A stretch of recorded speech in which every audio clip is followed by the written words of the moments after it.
Hi, today I'm joined with Ben from ISO, which is AISO or Get AISO. Pleased to meet you, Ben. And let's jump straight in. So, I want to get deep into AI and LLMs because you have a lot of data with the tool of what you have. So, what are people searching and asking in ChatGPT and other LLMs?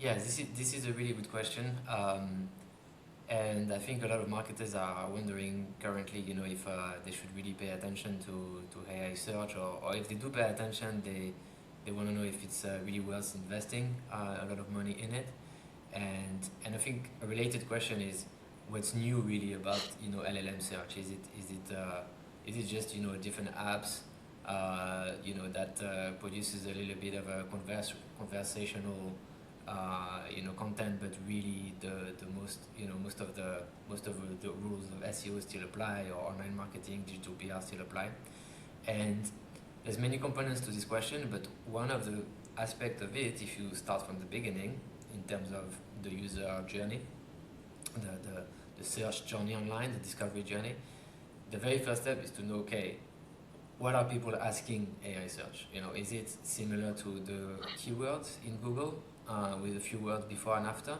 but really very similar, very same level of intent? Is it similar to what people are discussing on social forums like Reddit? Like Reddit is conversational in structure because people ask questions and then people answer. So really, are people just asking to ChatGPT what they used to ask Reddit, right? And and that's part of the answer to should you care about AI search, because if people are asking exactly the same things, probably the method to be successful for social media and SEO and digital PR and branding still apply. It's more likely to still apply. However, if people ask very different things, then you need to take a step back and wonder, okay, am I addressing this type of questions in my content? Is there everything on my website, everything on all the places where I distributed my content? So it's an important question for marketers. And what we do as an AI search company, we try to do things a bit different from a lot of other companies that are providing super useful analytics, with a lot of charts and see how you rank for some prompts. There's some great companies doing this out there, and there's quite a lot of them now. So we decided to start maybe from sort of before that, and to start to think, okay, can we find information on what people are asking AI? And there are kind of hacks, workarounds, like some talented SEOs, some talented SEO experts have described how you can find, long tail queries in your Google Search Console, which are likely to have triggered AI overview. You can make a mix of what people are asking Reddit for your specific products because it's likely to be related. But we try to find like a more direct way to really have like, okay, what are people asking ChatGPT like for real, not an estimation, not a proxy. And we tried many different things. Our previous startup was actually doing this kind of data collection at scale in real estate actually, and we tried to do things that we learned before in this other industry, and we tried to bring them to online marketing. And one of the things that worked was basically a system where users might get like some benefits. So it might be additional features compared to ChatGPT app, or it might be access to better models, because 95% of people use ChatGPT for free. We didn't realize that at the beginning, but that's the case, and that means they have access to very limited models. So the first time they try a model that is actually something you get access to in the plus version, it's mesmerizing. It's like wow, because it's so different between ChatGPT 5.2 thinking and ChatGPT 5.2, without thinking, for instance. So we tried different things, and then there's basically something that worked, and now we have access to this data set where we can see real ChatGPT conversations and a bunch of other models like Gemini.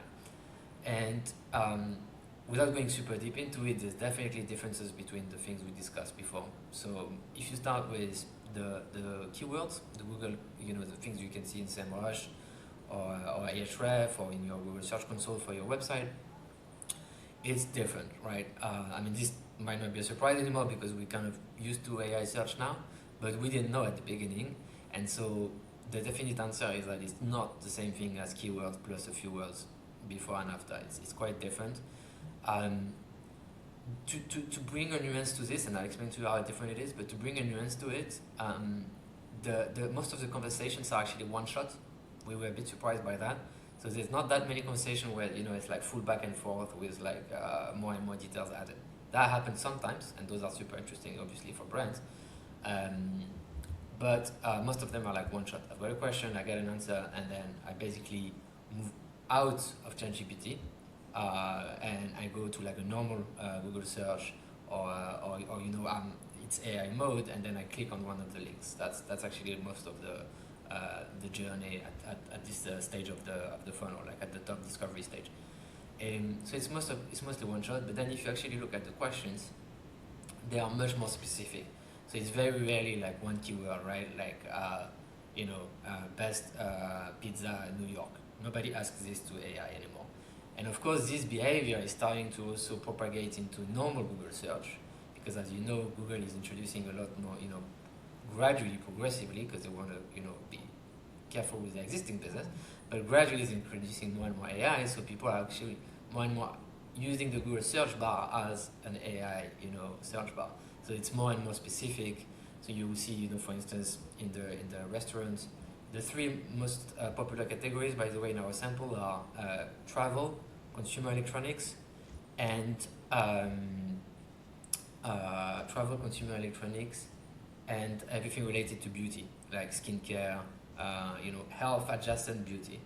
And for those topics, so if we say travel, like let's say restaurant as I'm wondering about restaurant in New York, the person would typically say, hey, what's the best restaurant in New York? But one of the person has like this food allergy, my price range is this much. So there will be, you're basically going to be much more informational instead of the things where you starting to trying to get like a links very directly. Much more informational and much more specific, much more personalized. Just in the because people are searching for things that applies to them, and they don't feel like they have to summarize it to one keyword and then add more specificity as they go along the search. They feel they can put all in, and then the AI will take care of of working it out for them. But that's really a big thing. It's much more specific. It's not necessarily lower in the funnel. It can be quite informational, but it's much more specific. So of course you can think about is your content addressing all kind of if you're a restaurant website, is your content addressing all kind of allergies? Do you have a specific page for them, etc. So that's one really clear aspect. And now maybe I can go deeper into this, maybe, or you let me know. But the second thing on the second hypothesis we had, or the question was, is it similar to what people are asking on social media? Which is a fair question, because media, like social media, is quite conversational in nature already. Especially things like Reddit. And the interesting thing there is that, and it's one of our users who put it this way, is that essentially people share a lot more with AI than they would share publicly, including in platforms like Reddit, where they can be anonymous. People feel like they can ask ChatGPT things that are very intimate. So if we stay in the case of the restaurant, they won't be shy to share like all kind of sensitivities they might have with food, or any kind of budget constraint that they may not want their partner to know about, but they still want to include it in the decision making. So that's going to be very different from things you see on LinkedIn, for instance, where people share, but at the same time they're also marketing themselves to the world, so they're careful not to expose their what might be perceived as awkward or inappropriate or anything of that sort, right? And one of our users said, okay, basically ChatGPT users are sharing more, and this is particularly true for anything about beauty and health. They're sharing more with ChatGPT than with their romantic partners. So that's another reason why it's very different from both Google keywords and for social media, even though they're conventional in nature. So that's maybe the high level picture. I'll add maybe one thing, which is that most of the conversations are one shot, but there are some very interesting conversations where, and I did a little video about this that I posted on LinkedIn and YouTube, where essentially it's in the topic of travel still, and you see someone asking about a trip to Italy, and they start by asking ChatGPT to help them with the destination, so actually picking the places to go, and then for one of the destinations they start to inquire about specific places for food, and then it goes further down, and at the end they ask for like a specific budget and contact details. So it's fantastic because that's completely new, compared to the world of Google.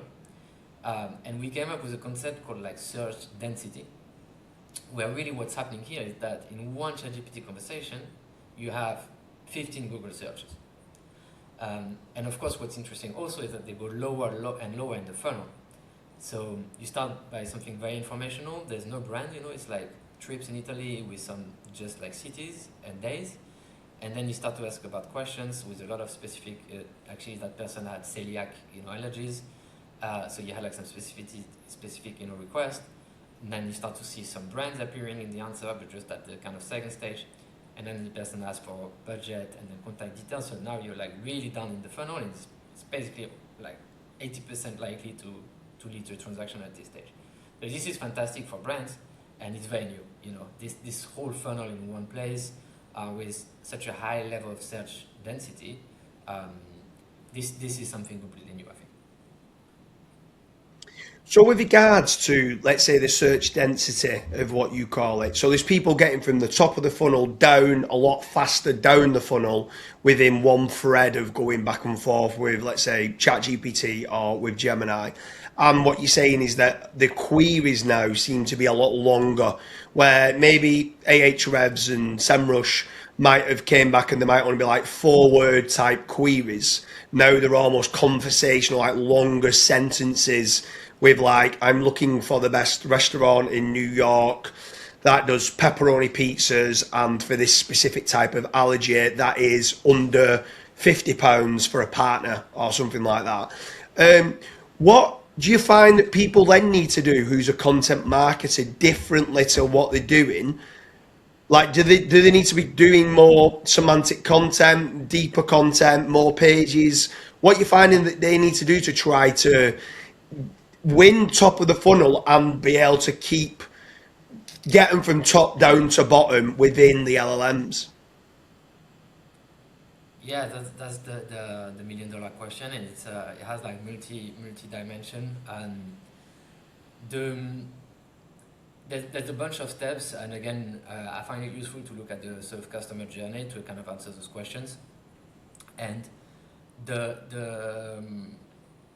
there's different things to do depending on where you look at, whether like in terms of development of the user journey. The first step, as we said, is understanding what people are asking and how it's different.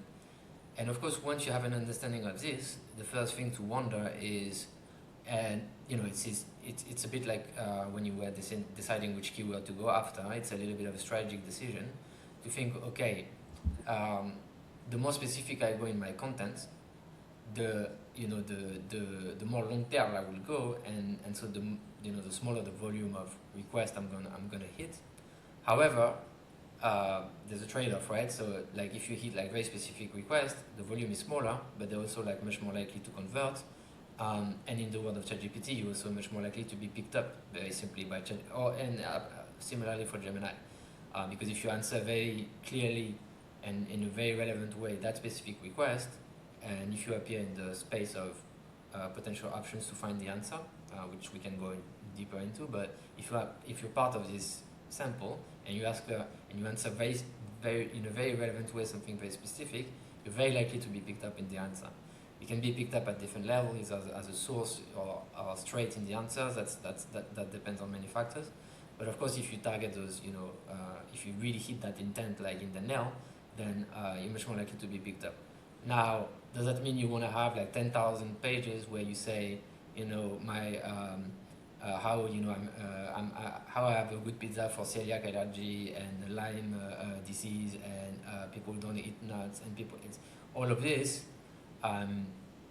knowing that your website is also read by human, and you also want to satisfy all the constraints of classic SEO, you have kind of to find where you want to sit in this trade-off, and probably create additional pages without going to parasitic things where you're just trying to cover too much.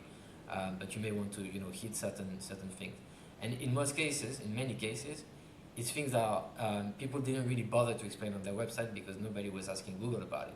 So sometimes it's just like updating content that already exists to just make sure you cover a couple of more specific requests, and that should be quite good to start with. Now, and that's also it's manageable in terms of budget because it's your website, you can change it. Now, of course, if you want to go further, there's a question on where do you distribute your content, because those AIs are also finding content.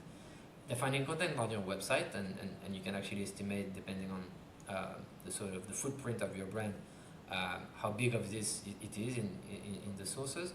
But it's also going to find information in third party, to call it that way, which can be your competitor's website, and can also be things like social media like Reddit and LinkedIn, YouTube, all of those things, and also the classic digital PR channels, like media that has like good authority. So you can think of similarly to starting from, okay, now I understand what people are asking ChatGPT, and my website is covering those requests, at least for the ones that are high priority. You can then decide, okay, do I want to distribute this content to the rest of the world? If I think it's super important, if I see like a request that is very specific, but I also have an edge on it, right? Like I'm the only one who does pepperoni pizza that is not spicy. Okay, I'm the only restaurant in New York that is doing non-spicy pepperoni pizza. So I just want to really double down on this, because I estimate the return on investment is going to be worth it, right?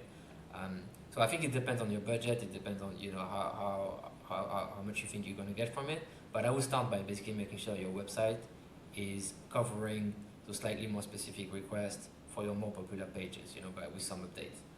I think that's an easy, quick win, and then you can think like deeper, after that. Yeah, for sure. Well, Ben, it's been an absolute pleasure. For anyone who's listening to this is the first part in a series. Make certain that, obviously, on this is now talking about how people and users are searching in ChatGPT, Gemini, and other large language models. In the other series, we break down and I dig deeper into, is GEO just SEO? And he's got evidence to back this up. We dig deep on query fan out and what is query fan out and why is that important for SEOs to make certain what content marketers are doing. And then the last part of the series talks about the personalization of large language models. These are all in different episodes. Make sure you check them out. All the links are in the description. Ben, it's been an absolute pleasure. Likewise, thank you.